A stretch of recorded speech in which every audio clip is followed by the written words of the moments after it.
भगवान विष्णु के अनुसार कौन सी स्त्री समय से पहले विधवा नहीं बनती है? आइए जानते हैं प्राचीन कथा के माध्यम से। दोस्तों, एक बार नारद जी भगवान श्री हरि विष्णु से मिलने के लिए क्षीर सागर पर पहुंचे और माता लक्ष्मी तथा भगवान विष्णु को प्रणाम करके पूछने लगे, हे प्रभु, ये पतिव्रता स्त्री कौन होती तथा कौन सी स्त्री पतिव्रता होती है? कौन से कार्य करने से पतिव्रता स्त्री का पतिव्रता धर्म नष्ट हो जाता है? मैं इस विषय पर जानना चाहता हूँ। कृपया आप मेरी प्रश्न का उत्तर दें। तब भगवान विष्णु ने पतिव्रता स्त्रियों की 3 लक्षण बताए। जिस भी नारी के अंदर ये 3 लक्षण होते हैं, उसे स्त्री का वंश शुद्ध होता है। उसके घर पर लक्ष्मी निवास करती है। उस नारी के पति के साथ ही पिता के भी इन दोनों कुल के लोगों को स्वर्ग की प्राप्ति होती है।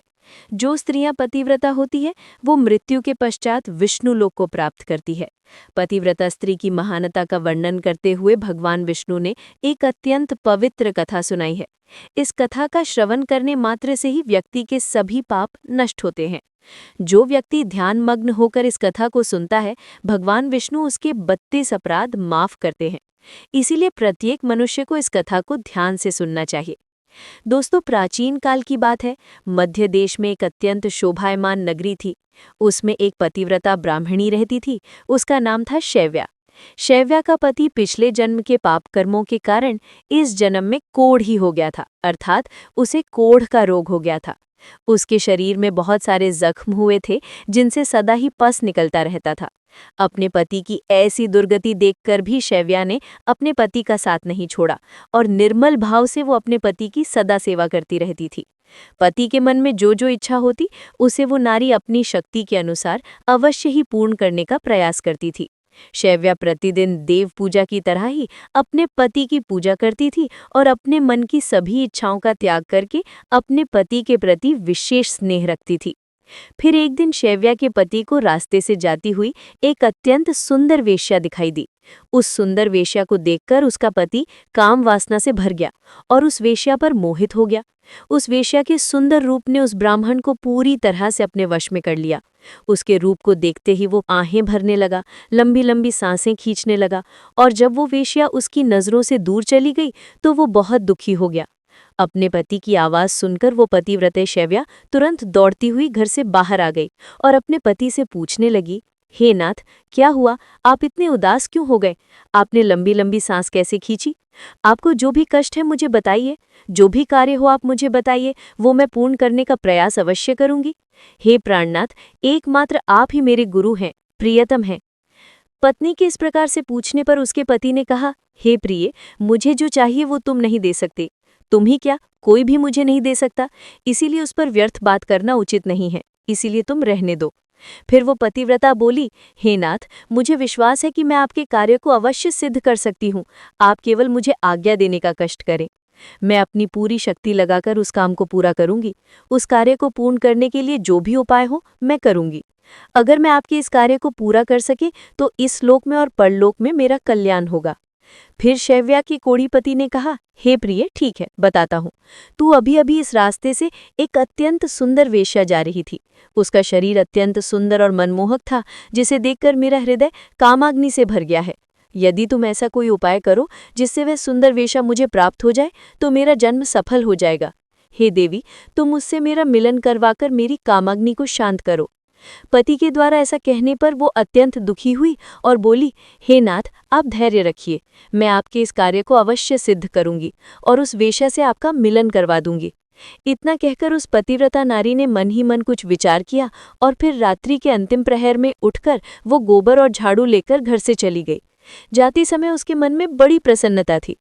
फिर वो उस वेश्या के घर पर पहुंच गई और उसने उस वेश्या के घर के आंगन में झाड़ू लगाया और गोबर से लीपकर उसका आंगन अत्यंत सुंदर बना दिया और लोगों की नजर पड़ने से पहले ही शीघ्रता से अपने घर को लौट कर आ गई। इस प्रकार से उस पतिव्रता स्त्री ने 3 दिनों तक उस वेश्या के घर के आंगन में झाड़ू लगाया और गोबर से लीपकर उसका आंगन स्वच्छ किया। उधर वो वेश्या अपने आंगन को देखकर अपने सेवकों से पूछने लगी, अरे वाह, आज आंगन की इतनी बढ़िया सफाई किसने की है? जिसने भी मेरा आंगन स्वच्छ किया है, मैं उसकी इच्छा पूर्ण करूंगी। फिर वेश्या के सेवकों ने कहा, हे वेश्या, घर के आंगन की सफाई तो हमने नहीं की। हमारे जागने से पहले ही कोई इस आंगन की सफाई करके चला जाता है। सेवकों की बात सुनकर वेश्या को बड़ा आश्चर्य हुआ और वो सोचने लगी कि आखिर कौन आकर उसके घर के आंगन को साफ कर रहा है। फिर उसने जानने के लिए रात भर जागरण किया और छिपकर देखने लगी। तभी उसने देखा कि रात्रि के अंतिम प्रहर में ब्राह्मणी आकर उसके घर के आंगन को साफ कर रही है। ब्राह्मणी को देखते ही वो वेश्या बोली, हाय हाय, हे देवी, आप ये क्या कर रही हैं? क्यों मुझे पापी स्त्री के घर का आंगन साफ कर रही हैं? मुझे क्षमा करो, आप ये काम मत करो। इतना कहकर उस वेश्या ने उस ब्राह्मणी के पैर पकड़ लिए और कहा, हे पतिव्रता, आप क्यों मेरी आयु, यश, संपत्ति, कीर्ति का विनाश करने की चेष्टा कर रही हैं? मैंने कौन सा अपराध किया है? हे साध्वी, आपको जो चाहिए वो मांगो, मैं बिना सोचे ही आपको दे दूंगी। किंतु आपको ये कार्य शोभा नहीं देता है। तब उस पतिव्रता ने उस वेश्या से कहा, हे सुंदरी, मुझे धन की लालसा नहीं है, किंतु तुम ही से मुझे कुछ काम है। यदि तुम करोगी तो मैं बताती हूँ। यदि तुम उस कार्य को पूर्ण करोगी तो मेरे मन को शांति मिलेगी, और तभी मैं समझूंगी कि तुमने मेरा सारा मनोरथ पूर्ण कर दिया है। फिर वो वेश्या बोली, हे पतिव्रता, आप जल्दी बताइए, मैं वचन देती हूँ, आपका जो भी अभीष्ट कार्य है उसे मैं अवश्य पूर्ण करूंगी। माताजी, आप महान पतिव्रता हैं, आपका कार्य करूंगी तो मेरे सभी पाप नष्ट हो जाएंगे। आपके चरण छू लेने से ही मैं पाप से मुक्त हो चुकी हूँ।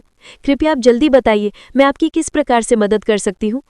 फिर उस पतिव्रता लजाते हुए कहा, हे सुंदरी, कुछ दिनों पहले मेरे पति की नज़र तुम्हारे शरीर पर पड़ी थी, जिसे देखकर वे तुम्हारे शरीर के मोह में पड़ गए हैं और तुमसे मिलन करने की इच्छा कर रहे हैं। इतना सुनकर वह वेश्या चौंक गई और कुछ क्षणों तक विचार करने लगी। उसे उस दुर्गंध युक्त कोढ़ी पुरुष के साथ संबंध बनाने की बात सोचकर बड़ा दुख होने लगा। वो वेश्या उस पतिव्रता से बोली, हे देवी, अगर तुम तुम्हारे पति को लेकर मेरे घर पर आ जाओ तो मैं एक दिन के लिए उनकी इच्छा अवश्य पूर्ण करूंगी। तब उस पतिव्रता ने कहा, हे सुंदरी, मैं आज रात को ही अपने पति को लेकर तुम्हारे घर पर आ जाऊंगी, और जब वे तुमसे खुद की तृप्ति करके संतुष्ट हो जाएंगे तब मैं फिर से उनको अपने घर वापस ले आऊंगी। तब वेश्या बोली, हे पतिव्रता, तुम शीघ्र ही अपने घर पर चली जाओ ताकि कोई तुम्हें यहाँ पर ना देखे, और आधी रात को अपने पति को लेकर यहाँ पर चली आओ, मैं तुम्हारी इच्छा अवश्य पूर्ण करूंगी।